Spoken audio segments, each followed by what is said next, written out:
आज के इस वीडियो का टॉपिक है एवरेज यूनिट मेथड। इस वीडियो में हम ज्वाइंट कॉस्ट को एलोकेट करने के इस एक तरीके को पढ़ेंगे। जैसे कि हम जानते हैं कि ज्वाइंट कॉस्ट को एलोकेट करने के लिए डिफरेंट मेथड्स को यूज किया जाता है और ज्वाइंट कॉस्ट को एलोकेट किया जाता है, लेकिन यहाँ पे हमने सिर्फ एवरेज यूनिट मेथड के थ्रू ये सीखना है कि ज्वाइंट कॉस्ट को किस तरह से एलोकेट किया जाएगा।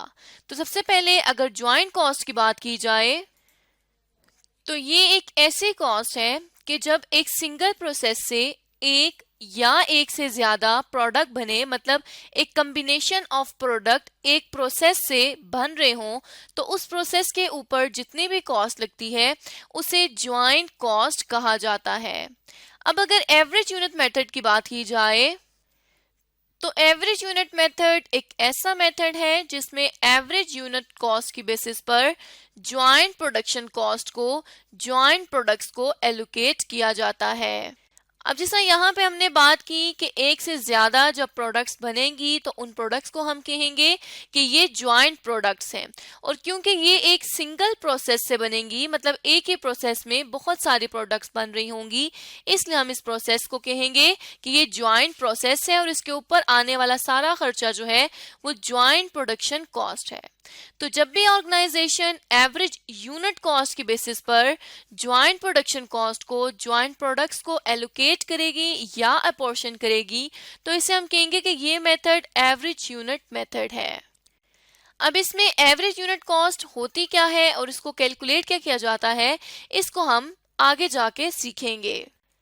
ये जो एवरेज यूनिट मेथड है इसके कहा जाता है कि ये मेथड सिंपलेस्ट मेथड है joint cost joint production cost को एलोकेट करने का, इसलिए कंपनीज इस मेथड को इस्तेमाल करती हैं।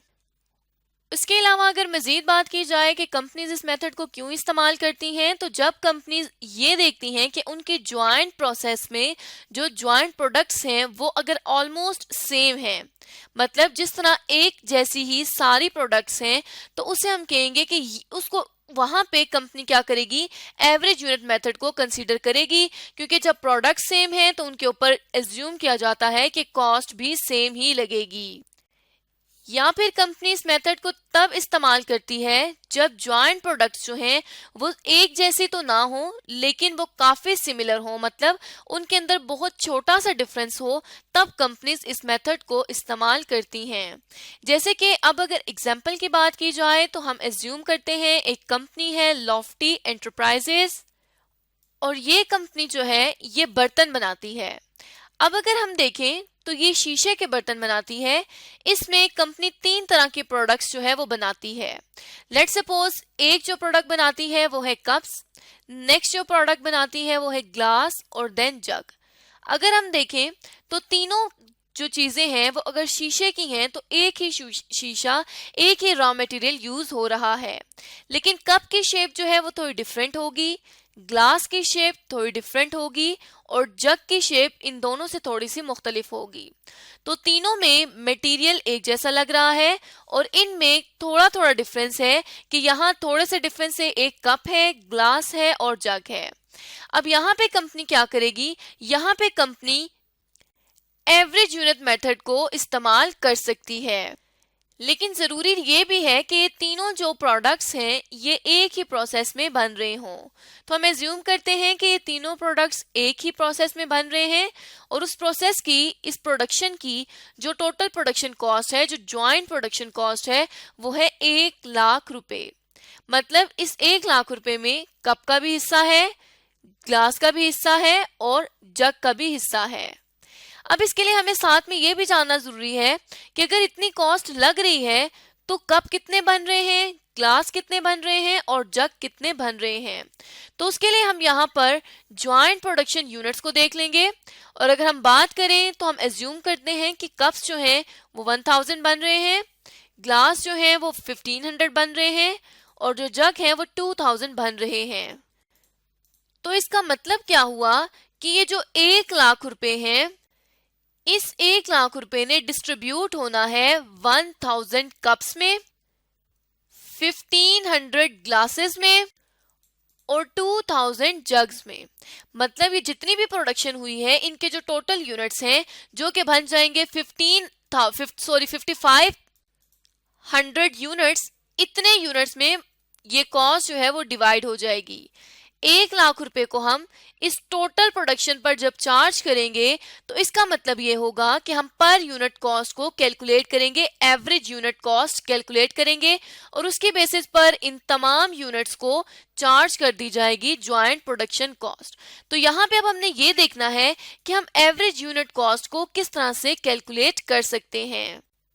एवरेज यूनिट कॉस्ट को कैलकुलेट करने के लिए हमने क्या करना है, टोटल ज्वाइंट कॉस्ट को जो कि 1 लाख रुपए की है उसको हमने डिवाइड कर देना है टोटल यूनिट्स के साथ, और टोटल यूनिट्स हमें मालूम है कि 55,000 यूनिट्स हैं। तो यहाँ पे हम क्या करेंगे कि टोटल ज्वाइंट कॉस्ट 1 लाख रुपए की, इसको डिवाइड कर देंगे 55,000 यूनिट से, 5500 यूनिट से। तो ये जो एवरेज यूनिट कॉस्ट है ये पर यूनिट आ जाएगी 18.2 रुपीज पर यूनिट। अब इसका क्या मतलब हुआ कि ये जो 18.2 रुपीज पर यूनिट है ये कंपनी तमाम की तमाम प्रोडक्शन को चार्ज करेगी। मतलब क्या हुआ कि ये जो 1000 कप्स हैं इन 1000 कप्स को भी 18.2 रुपीज पर यूनिट के मुताबिक चार्ज होगा, 1500 को भी 18.2 रुपीज पर यूनिट के मुताबिक चार्ज होगा और जग को भी 18.2 रुपीज पर यूनिट के मुताबिक चार्ज होगा।